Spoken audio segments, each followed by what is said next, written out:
Hamjambo tena. Hapo ndio nyumbani kwa Rais William Ruto. Asanteni sana wangwana wetu wa Eldoret kwa kunikaribisha hapa nyumbani kwa Rais William Ruto. Ndio mimi nimefika.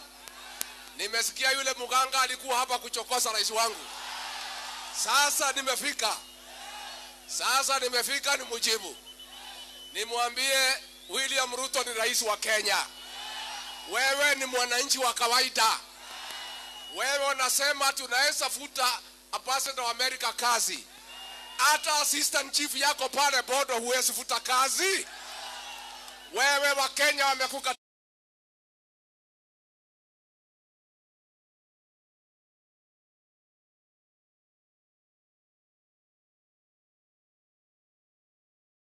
tosha. Kama hiyo ugomvi yako usilete hapa nyumbani katika kaunti ya Uasin Gishu.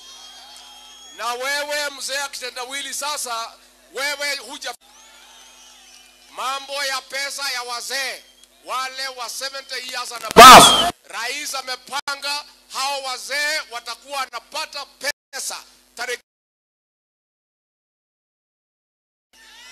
ya pili. Rais ametuagiza tuanzishe tena kuandikisha wale wazee wamefikisha 70 years waanze kupata marupurupu yao. Na tukiandikisha hao, nimemwambia PS huyu mzee wa kitendawili umuandikishe akuwe akichukua 2,000 kila mwezi ndio aende kupumzika. Tumekubaliana? Tumekubaliana? Watu ndio tumekubaliana. Unajua huyu mzee amezoea kuuzia watu uoga. Aliuzia Rais Moi uoga 1997. Akaletwa kwa serikali ya Moi. Through cooperation. Mwaka wa 2007 akauzia mzee Kibaki uoga, akaletwa kwa serikali kupitia nusu mkate.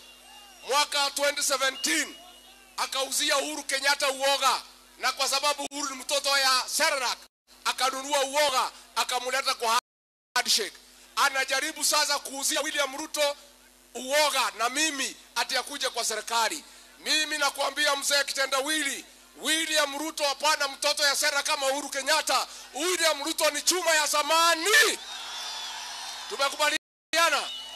Tumekubaliana? Huyu mzee anaweza uzia sisi uoga? Mimi nimemwambia rais, wewe kaa kando.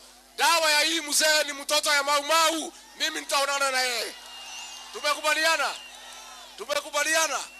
Kwa hivyo nyinyi mkuwe imara. Kazi yangu pale State House ni kulinda William Ruto na yeye aendelee na uchumi. Hapo State House akijaribu kuingia, nimeweka mtego kila pahali, hakuna pahali anaweza kupitia. Tumekubaliana? Na kwa sababu naenda kufunga semina ya magavana, ningetaka mnipatie ruhusa niende niongee na hao magavana. Niwaambie tumewapatia pesa yote wafanyie nyinyi kazi. Kwa sababu sisi hatuna deni na hawa. Hata MPs hatuna deni na hawa. Kwa hivyo tungetaka tufanye kazi. Wewe askari, wewe wachana na wananchi. Wachana hiyo wananchi.